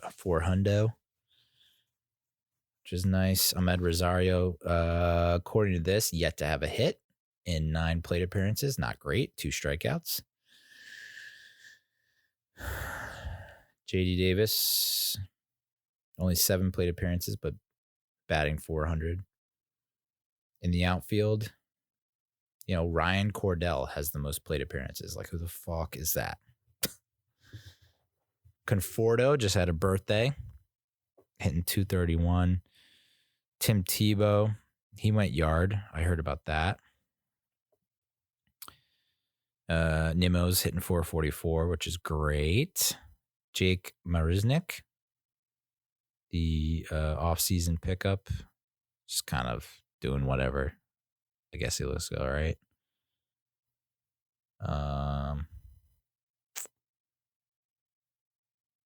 So nothing really crazy there. Pete Alonso hitting .067. He has 15 at-bats, 1 hit, 1 run, and then it was a double. He's also been caught stealing. So I don't know. It's spring training. You're supposed to, the guys that you know about and that are locked in, you shouldn't really have to worry about. The guys that are on the fence, those are the ones that really need to stand out and overperform. Like, I'm gonna say, like, it's a bit concerning that Marcus Stroman is, started 2 games, pitched only 3 2/3, but has a 4.91 ERA, 1.636 WHIP. It's not great. I guess Noah looks good, which is awesome. Matt's had a nice outing, I guess. 3 innings, 2 hits, 1 run. Of course, like the first batter he faces goes yards. So that's not a great look. But yeah, I don't know that I put a lot. I guess it's nice to see that, like, Daniel Zamora, 3 innings pitched, 1 hit, 4 strikeouts. That's stuff you want to. It's good to see. So hopefully he's able to provide us with some help out of the bullpen against the lefties. Yeah, so that's Mets talk. So if you're tuning in to me for Mets talk, apologies.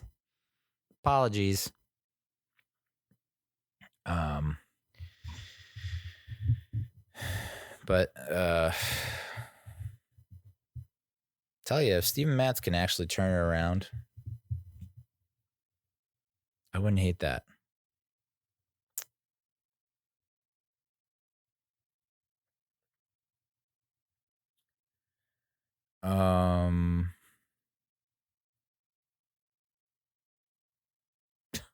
Jesus Christ. Yeah, just going back to the movies and television portion of the show. I forgot to mention that Sam Morril has a new stand-up special on YouTube called I Got This. And I tweeted out that it has Sam Morril as the best stand-up comedy special in years. Which I'm not a big, I don't tend to hype or get, crazy with hyperbole or exaggeration often, but like I was also pretty tipsy at this point because I typically watch the movie, have a couple tall cold ones during the movie, and then I try to watch like a stand-up special to kind of bring me back down and kind of get me to a better place mentally, because sometimes these movies I watch are a little bit of a mind fuck, so it's nice to have some comedy to like ease me back down to earth. So it's possible that I could blame it on the alcohol with the Sam Morril special, but I dare you to watch it and not think it's one of the better ones in recent history.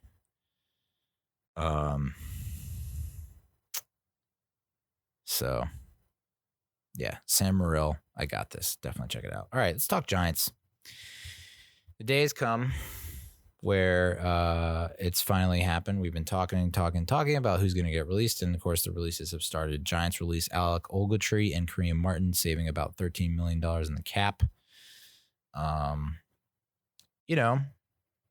wouldn't say that Alec Ogletree was a huge bust. I don't think he was a gigantic disappointment. I think Kareem Martin for sure was a bust and a disappointment. But I think that we were looking for a lot more. Our expectations for Ogletree were a lot higher. And even though his numbers might not reflect it, because you look at his numbers and you think, this is pretty solid. It's like he did miss 3 games each season, which is not a lot, but still, I think, we were looking at him to be an outstanding coverage linebacker. And that was ultimately not really the case. And he just got fucking demolished in the run game. I mean, just could not, he's meeting blockers at like where he stands, so, and then would get blown back. So, not great against the run, good coverage backer who didn't really do that during his time with the Giants. Kareem Martin was just overall a complete bust. Missed pretty much all of last season and didn't really show up in the previous season. Another guy that people think is going to get released, Rhett Ellison, is apparently mulling retirement, and I forget what day this came out, so it's possible he did retire since then. Sorry, I've been busy. So he's mulling retirement after a season-ending concussion. He's due $7 million this upcoming season, and we'd only incur about less than $3 million in dead cap if we decided to move on from him, which I guess if he retires, we also incur that dead cap. So, in my opinion, it was a weird move to bring him in to begin with for the amount of money that we were paying him. I could see if we were paying him less to do that, but like to pay him the amount of money that we did for the role that he was going to take on, it just didn't pay off. And now that we have,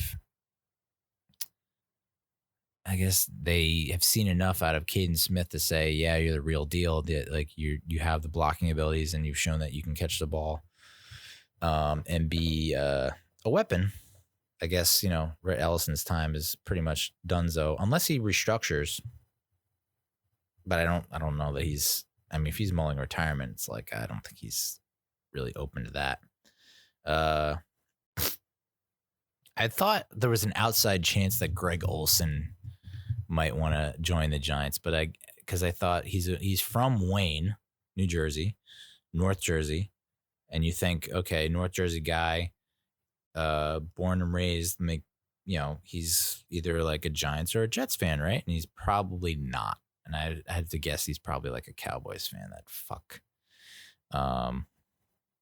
So it turns out he was not even considering the Giants, which is kind of like, you think you'd want to come back home? You'd be like, what, 10, 15 minutes from home?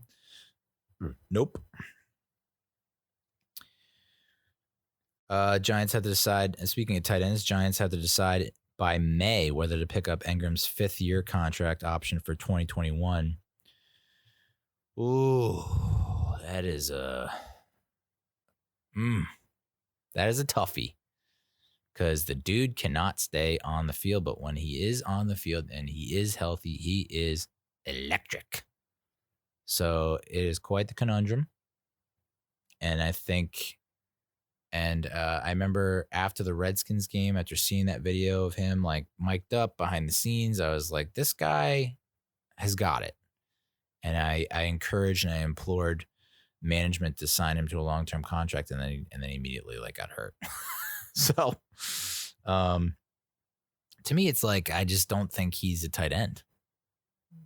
I've said this, and I just think he just move him to a third wide receiver and have him and just like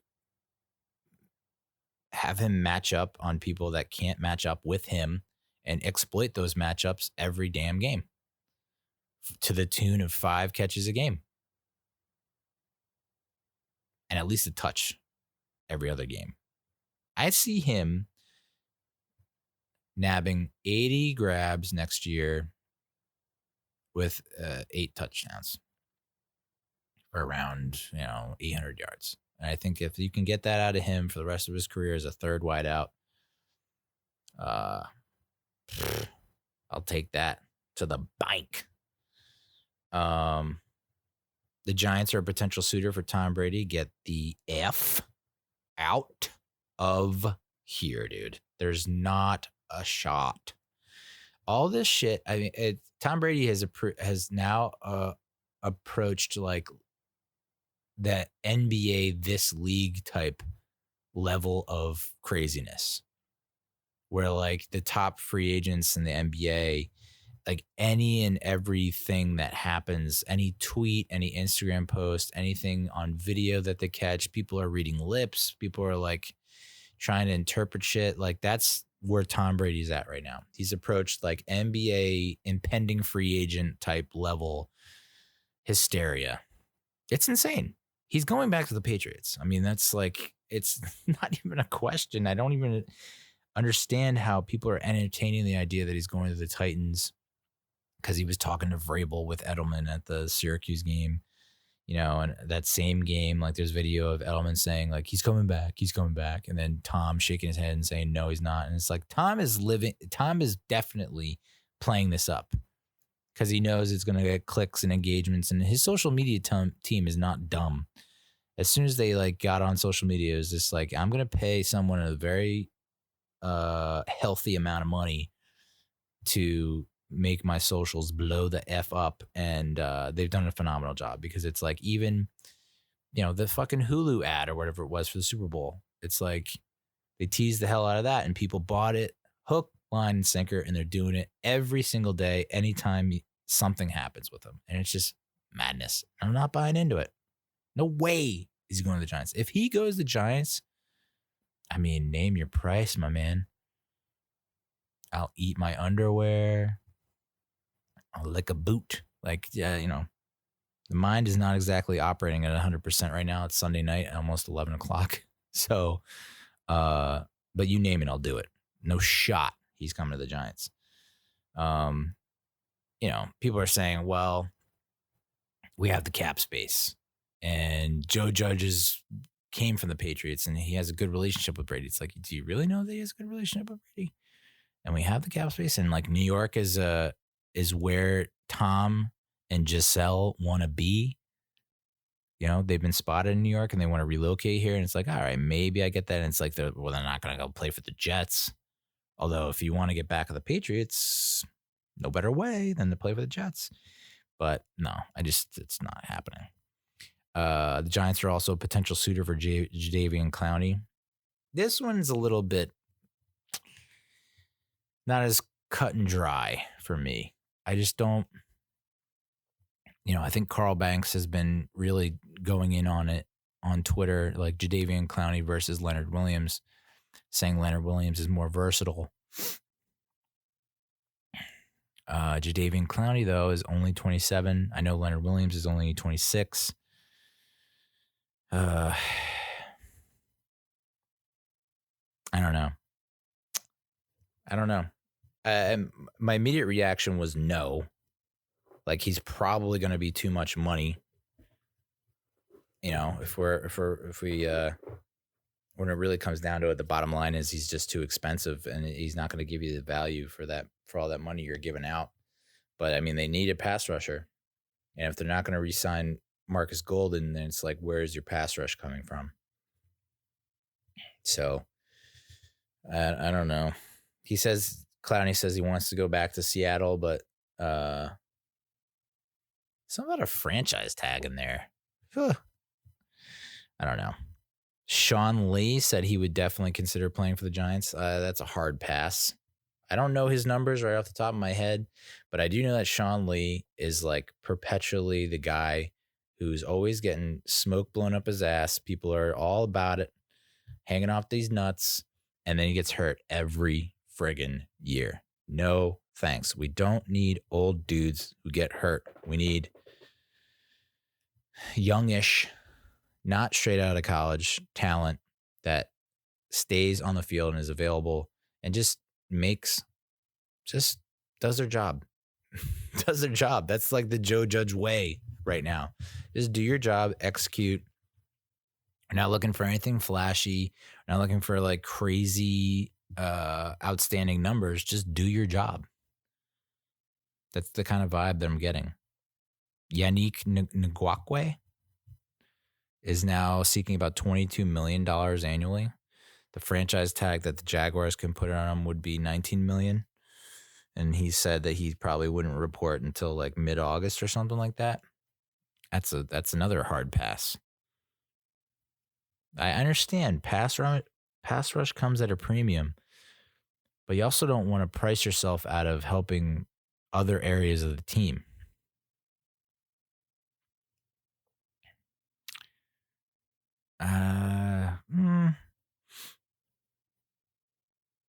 It's just tough. It's tough to justify something like that, where it's like, okay, you sign him 22 mil, and then like he gets the 10 sacks, but like, I don't know. Pass rush is so important, and we just, other than Golden, we just didn't really have it. So it's a lot of money. I mean, we're gonna have like 60 some odd million in cap, and to take more than a third of that for one player, is that one player going to make that much of a difference? I just can't see it, but got to do something.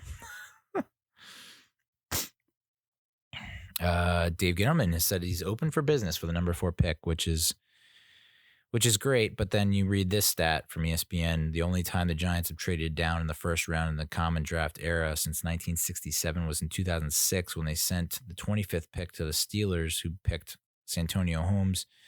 In return for the 32nd pick, the Giants selected Matthijs Kiwanuka and 2 additional picks in the 3rd and 4th rounds, which they didn't even mention the names, so they couldn't have panned out that well. And if you're going to ask me who won that trade, Santonio Holmes, I mean, that catch in the Super Bowl won the game for them.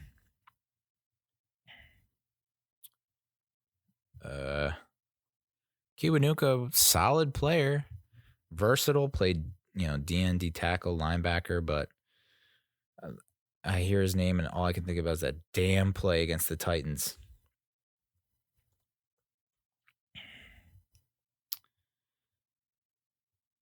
You know the one I'm talking about, where he had Vince Young in his grips and they let him go and the Titans go down to win the game.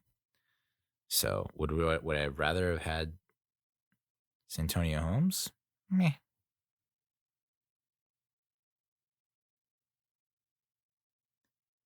Jarris Wilkinson was our 3rd round pick. And Barry Cofield was our 4th round pick. So I mean Barry Cofield was pretty solid, but then our other 4th round pick was Guy Wimper. Yeah, I don't know. So essentially Santonio Holmes versus Kiwanuka and Cofield. Well, Cofield was like our original pick, so I don't know. Not. Would I rather have Santonio Holmes? Considering how everything played out with Plex. Yeah, whatever. So he says he's open for business. But he's also kind of couched it with like, oh, there's downsides to trading back. Like if we trade back from 4 to 8 and the 4 guys we want are gone by the time 8 comes around, it's like, yeah, I understand, but what are the odds? Like, you would take that into consideration when trading down or trading back. Like, are we going to lose out on the guys that we want? I mean, that's something you got to, Vontae Mack, no matter what. But to me, it feels like we're going with Isaiah Simmons, and I am completely 1,000% on board with that. I think, he is the like defensive equivalent of Saquon Barkley. I remember before that 2018 draft when Saquon Barkley was at the combine and they put up, I think it was like NFL or some account put up his numbers and said like, this bench press is better than offensive lineman. This 40 is better than a wide receiver. This blah, blah, blah is better than this. Like he was better than the top people at each position. Different positions that weren't running back position. And I remember seeing that, and when I saw that tweet in 2018, I was like, I was on the fence about Saquon going into that draft, and I was like, do we really need a running back? There's, we could just think about quarterbacks, but like, I think Eli still got it. Like, should we go offensive line? And then I saw that tweet about how he's just like, faster than so-and-so, taller than so-and-so, jumps higher, longer than so-and-so, like top players at their own respective positions, not the running back position. But he has all that in a running back. I was like, yep, sign me up, subscribe. I'm all about Saquon, going in on Saquon. And that same tweet happened with Isaiah Simmons. He's taller than DK Metcalf, heavier than Roquan Smith, faster than Devin Hester, jumps higher than Julio Jones, and more explosive than Alvin Kamara. I mean, I don't know what you need to know beyond that. And I know there are combine superstars. There was a story about how like Terrell Suggs really underwhelmed people at the combine, and then the Ravens still drafted him, and he's going to be a Hall of Famer. So I know the combine's not the be all to end all, but at the same time, those are hard to ignore. And you look at like the draft tracker right now, Chase Young has the top grade with 7.40, which that grade is the equivalent of like, quote unquote, a perennial all-pro. It's kind of hard to swallow. But then you have Isaiah Simmons is the 4th highest graded overall prospect in the draft. 7.08, which is a perennial all-pro as well. So, I mean, as much as I know that we need offensive linemen,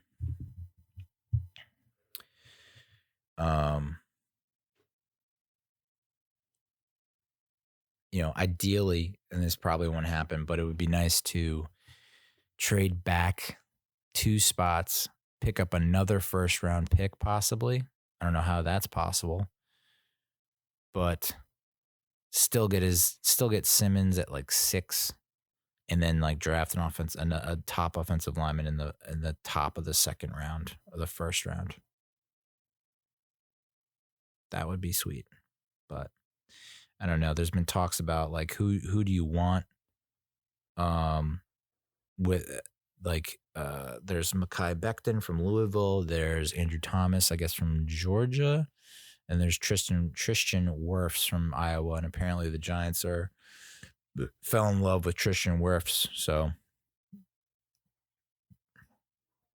I am all for drafting an offensive lineman high that has like a grade that, even a grade of like, I'm looking at the grades here.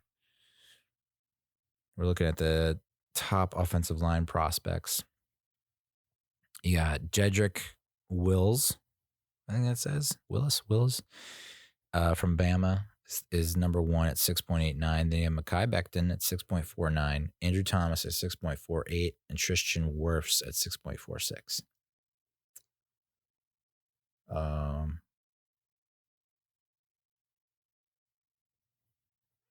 The grading is weird on this, by the way. I'm reading it now. It's like 8 is the perfect prospect, which it's funny.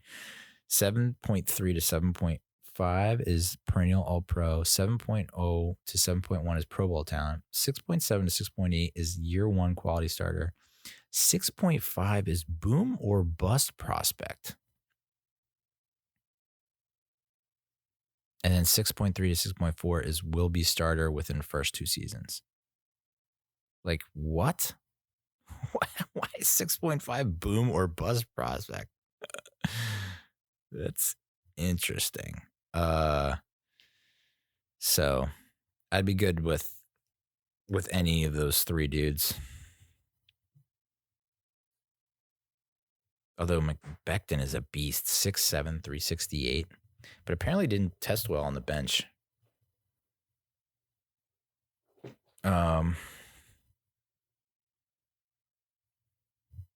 So,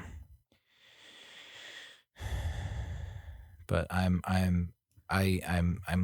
having visions of Isaiah Simmons in a Giants jersey just flying around and fucking shit up, and I love it. And if Gettleman's a defense guy, this is his chance. This is going to be huge offseason for him to really bolster the defense through the draft and through free agency. And it almost feels like a repeat of 2016, where we did go heavy on the defensive side of the ball in free agency, and it paid off dividends that year to go to the playoffs. Which, that's what people are talking about now is like a lot of people coming to Gettleman's defense now and saying like, well, we got pissed at him for jettisoning Damon Harrison and Olivier Vernon. But Snacks just got released by the Lions, and the Browns just released Olivier Vernon. So, I think it was that offseason was kind of like Jerry Reese pushing all his chips in the middle of the table, a la Jim Fossil, and saying like, here's my last hurrah. This is my last ditch effort. And it paid off year 1, did not year 2. So hopefully Gettleman has taken that into account and is saying to himself, okay, maybe we don't like break the bank on 3 dudes. Maybe we spread it out and get like 5 guys that will give us more than 1 year of quality play. All right. So that's a Giant Mess, episode 29. Thank you so much for listening and watching. You can find me on all the socials. I don't do anything on them. I'm just there, creeping, lurking. Real Cinch on Twitter, Instagram, and YouTube. Facebook.com/giantmess. Hit me up on the hotline, 862-BIT-1986. 862-BIT-1986. And catch you later. Adios, muchachos.